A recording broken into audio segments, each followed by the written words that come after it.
Bon, ça tourne, ma vieille. Ah ouais, putain, j'ai fait de la merde. De toute façon, tu vas couper. Ouais, je couperai, t'inquiète. Bonjour et bienvenue dans une nouvelle vidéo où je vous apprends à pécho des Brésiliens, car telle est ma passion. C'est notre passion. Toi aussi, c'est ta passion, Francesca? Un petit peu, oui. Ça s'est un peu calmé. On va rétablir des vérités. On va. Alors là, ça va clasher. Il y a 5 mois, on a fait une vidéo avec Laetitia de la chaîne Le Corps, la Maison, l'Esprit. Il y a 5 ou 4 mois. Enfin, je peux vous dire que de l'eau a coulé sous les ponts depuis, en tout cas. Et Laetitia, elle est expatriée à Rio depuis 2-3 ans. Elle a connu donc le dating en France, elle a connu le dating au Brésil. Toi aussi, t'as ces deux aspects-là, puisque t'as grandi en France. Ouais. Mais t'as une maman brésilienne. Nous, on parle vraiment du dating à Rio dans cette vidéo parce que c'est très différent ailleurs dans le Brésil. Ouais. Et sachant aussi, autre disclaimer, qu'on fait des généralités, mais que voilà, on vous parle de tendances culturelles. Évidemment, tous les gens ne sont pas uniformément similaires. Vous-même, vous savez. Toi, t'as grandi en France, t'es venue habiter ici à Rio il y a combien de temps? Il y a 2 ans. Moi, il y avait des choses que je ne savais pas également parce que quand même, j'y avais pas vécu. Alors, j'ai grandi avec une mère brésilienne qui m'a mis en garde de manière générale sur les hommes. Je savais à quoi m'attendre plus ou moins. Faut malgré tout avoir un peu de jugeote de manière générale. Être un peu... Pas naïve. Exactement. On en avait parlé dans la vidéo avec Laetitia du fait qu'il donne beaucoup. Nous, en tant que Françaises, quand on arrive, on se dit waouh, il veut m'épouser celui-là ou quoi? Parce qu'ils vont énormément te complimenter. Souvent remarquer des détails que qu'en tant que Française, tu vas romantiser. Et là est le problème. En France, il y a des activités qui vont être sacralisées comme des trucs de couple et du coup, on va pas du tout les faire avec des gens qui sont censés être que pour le sexe. Alors qu'ici au Brésil, tu vas facilement faire autre chose que du sexe avec un ficanchi, donc quelqu'un que tu vois régulièrement mais pas en monogamie. Oui, parce que du coup, il est également considéré comme ton ami. Ouais, c'est ça qui est différent. Ça va être ton ami en fait finalement et tu vas échanger avec. Ce que moi j'aime, d'ailleurs, juste pour dire un truc, moi j'aime la manière de se relationner ici. Ça me correspond plus en tout cas. Je généralise de fois. Mais le fameux plan plus français qui arrive, vous faites ce que vous avez à faire et qui repart. On va se retenir, le mec va se retenir, tout va être dans la retenue. Et ça va être à celui qui est le plus détaché, quoi. Bof, hein, ouais. Quand même. Ouais, non. Bah, surtout quand tu connais ça, quoi, quand tu connais cette manière de faire et que en fait tu peux aller prendre un petit déj, tu peux aller faire une plage, te marrer, dire des choses gentilles, avoir des attentions. En France on se dirait il veut se mettre en couple, tu vois, ou elle veut se mettre en couple. Alors qu'ici ça va pas être engageant de faire ce genre de choses. Moi aussi on m'a mis en garde, tu vois. Et quand j'ai fait la vidéo avec Laetitia, j'étais en train de ficard avec un gars connu sous le nom de Gars de Rio si vous suivez le vlog. Et ça faisait genre 2 mois qu'on se voyait très souvent et que j'avais eu toutes les mises en garde, mais que je me disais quand même là, ça dure un peu dans le temps. On fait plein de trucs ensemble, etc. Le gars m'écrit une chanson d'amour au ukulélé. Croyez-moi sur parole. Moi aussi on m'a mis en garde, tu vois, et je me suis quand même fait niquer, quoi. C'est incroyable. Faut pas romantiser certains comportements, compliments à répétition. Les chansons au ukulélé. Mais ça quand même. Ça ne veut rien dire. Non mais sachez-le, ça ne veut rien dire. On peut vous ghoster tout de suite après. Non mais tu vois, celle-là, lui, il est allé loin. Hein. Mais c'est pas non plus que la brésilianité qui fait ça. C'est aussi c'est aussi non mais moi qui ai voulu peut-être lui mettre trop le grappin dessus en me disant bah attends franchement là, lui qui a senti ça et qui a fait au revoir, à très bientôt. Je sais pas parce que j'ai écrit une chanson ukulélé. L'idéal ce serait de communiquer à toutes les étapes. Mais encore une fois, est-ce que le mec va être honnête et va communiquer réellement ce que lui ressent? Parce que malgré tout, parfois ils auront envie de te manipuler en tant que gringa, oui, parce qu'ils savent que tu tombes dans le panneau, entre guillemets. C'est le fait d'être des gringas ici qui change tout, quoi. Ils vont nous trouver particulièrement belles et différentes. Ils utilisent beaucoup ce terme, ils vont dire t'as une beauté différente. Mais en même temps non, parce que au Brésil il y a tout type de beauté, tout type de tout ce que tu veux. Mais c'est vrai que c'est pas juste ça, c'est une attitude qu'on a, c'est éventuellement un style vestimentaire. C'est plus valorisé quand j'étais vue en tant que comme 100% gringa. Une fois qu'il apprend que je suis brésilienne, bah il y a une déception. Bah en fait là il va se passer un peu le truc inverse, il y en a qui vont dire ah ouf, heureusement t'es pas gringa parce que moi je suis sortie avec des Françaises et puis ils vont les critiquer devant toi. Ouais mais t'es en train de me critiquer aussi. Et puis si tu critiques des meufs devant ma gueule, mais ça va me dégoûter de toi. Donc arrête. Et quand ils pensent que t'es une gringa, est-ce qu'ils critiquent les brésiliennes? Oui. Ah t'es moitié gringa? Ah oui parce que les brésiliennes j'en ai marre. Alors je sais plus quelle raison ils me donnent exactement mais... La raison c'est quoi peut-être? C'est que elles tombent pas dans leur panneau. Plus facile d'avoir l'ascendant sur quelqu'un qui a pas les codes. Ouais. C'est pour ça qu'on vous fait cette vidéo. Mais est-ce que du coup les Brésiliens sont des manipulateurs? Moi je trouve pas. Si tu es quelqu'un qui de manière générale se fait des films et base la réalité sur des illusions, tu risques d'avoir le cœur brisé tout le temps. Je crois qu'on va appeler cette vidéo comment ne pas se faire briser le cœur au Brésil. Ah, ouais. C'est bien ça. C'est bien ça. Donc, comment t'as fait pour pas avoir le cœur brisé? Bah déjà, j'ai pas le cœur particulièrement disponible. Ça aide. Construisez d'énormes remparts autour de votre frère. Mais regarde, ma copine m'a dit, Francesca, elle me dit une fois, j'en ai marre, je veux être comme toi, je veux avoir un cœur de pierre. Moi je lui ai dit, mais déjà non, il faut pas dire je veux avoir un cœur de pierre parce que c'est pas bien d'avoir un cœur de pierre. Et de 2, j'ai pas un cœur de pierre. Et de 3, c'est pas ça la solution.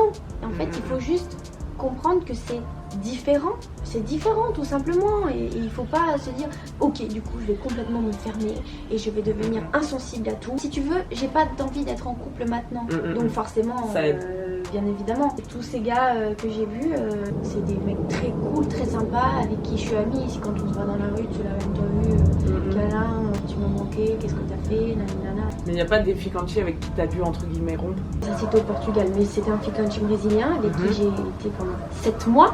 C'est pas rien. Waouh. Et je lui ai dit, écoute, voilà, je suis en train de m'attacher, qu'est-ce qu'il en est? Il m'avait toujours dit qu'il voulait pas être en couple. C'est pas ce qu'il voulait, parce que de toute façon, depuis le début, il a dit qu'il voulait pas être en couple, donc ça n'avait toujours pas changé. Ouais, ça c'est un truc, bon, c'est universel et international. Hein. Si quelqu'un vous dit qu'il veut pas être en couple, faut vraiment le croire. J'ai fait attention à pas m'attacher, mais ça s'est passé quand même, parce que ben, voilà, des fois ça arrive. Tout va bien aujourd'hui, on est amis, je l'adore, c'est un mec au top. Mais 7 mois quand même de se voir et de. Je vais à des événements, la main dans la main. Peut-être qu'il faut pas attendre 7 mois pour avoir cette conversation du coup. De qu'est-ce qu'on est. Bah figure-toi que je l'ai eu au bout de 3 mois et je lui ai dit que je commençais à être attachée et il m'a dit que lui voulait toujours pas et j'ai dit bah, je continue à mes risques et périls. Ouais voilà. Ça, mais bon j'ai pris mes risques. Oui c'était un choix que j'ai fait mais j'ai souffert. Mais j'ai pas souffert, c'est-à-dire que je savais tout au long du truc que ça quoi. On n'a pas fait le point cul qui peut aussi bien te tourner la tête, le cul du Brésil. Le cul du Brésil, il est quand même spécial. Le cul du Brésil. Par exemple, hier, t'étais avec un ficanchi, un gars que tu vois depuis quelques mois. On l'adore, vous vous mariez, Oui, puis quand vous étiez en train de vous marrer dans le passé. Et on lui dit que les mecs en France et en Europe bouffent pas la chatte. C'est vrai ça. La réaction qu'il a eue. Il a fait comme ça. Mais il était choqué. Ils peuvent être très très câlins, affectueux. Intimes et affectueux, ouais exactement. Et ça aussi, ça ne faut pas en tirer des conséquences. Ici, il y a la tendresse qu'on n'a peut-être pas forcément avec les plans cul en France. Oui, et à un moment, je couchais avec un gars, et lui, il a une manière particulière de faire le sexe, c'est-à-dire qu'il ne le voit pas autrement que très très affectueux.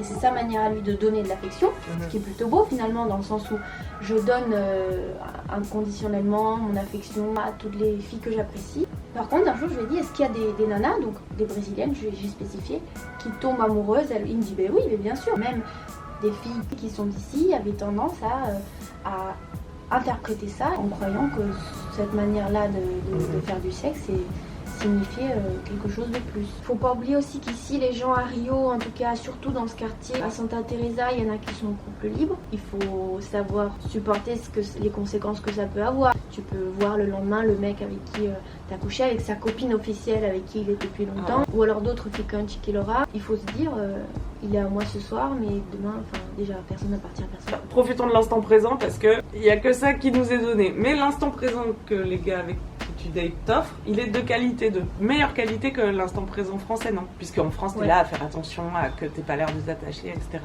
Ouais, ils vont rigoler avec. Mais moi j'aime trop ça. Mais moi aussi, je trouve ça trop bien.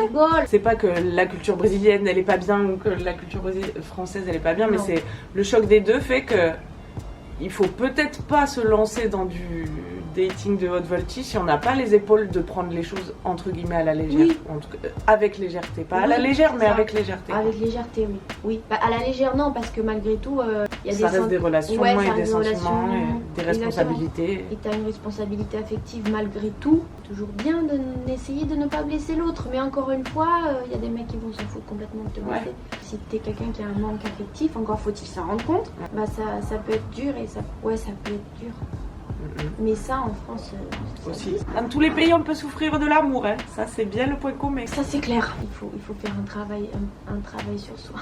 De manière générale, et le Brésil est une grande épreuve pour ça, c'est-à-dire que si t'as passé le cap du je me relationne avec des mecs au Brésil, t'es immunisé à toutes les conneries des mecs quoi. En positif, on peut dire que quand même c'est possible de vivre une belle histoire d'amour au Brésil. Bien sûr. On connaît des couples mixtes gringa Brésil. Bah mon père et ma mère. Ou gringo Brésil. Bah ton père et ta mère. Mais bien sûr, enfin, comme il y a des couples mixtes dans le monde entier, notre discours paraissait pessimiste, mais là, non, c'était plutôt une mise en garde.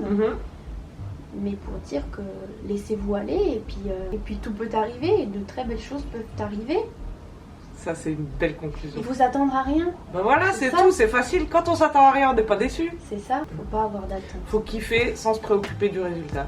Et une fois que t'as appris à faire ça, mon vieux, la vie, elle est plus simple. Hein. Ouais, sous tous ces aspects, dans tous les domaines. Dans tous les domaines, exactement. Il faut quand même profiter, et en fait, tant que tu te sens bien, vas-y, on continue. Mais bon, il faut des fois se poser, se dire, est-ce que vraiment je me sens bien? Et puis si tu te casses la gueule... Ah bah tu te relèves. Mais oui, enfin, puis tu vas c'est la vie aussi de se faire briser le cœur. Bah oui. Pourquoi ne pas se faire briser le cœur d'abord? Je change le titre de cette vidéo. Il faut parler en portugais, dire une phrase en portugais. Avec plaisir, tout le monde a envie de t'entendre parler portugais. Il y a une amie à ma mère, elle se rappelait du bon vieux temps quand elle était jeune, elle disait ai aquela dor no coração, que delícia.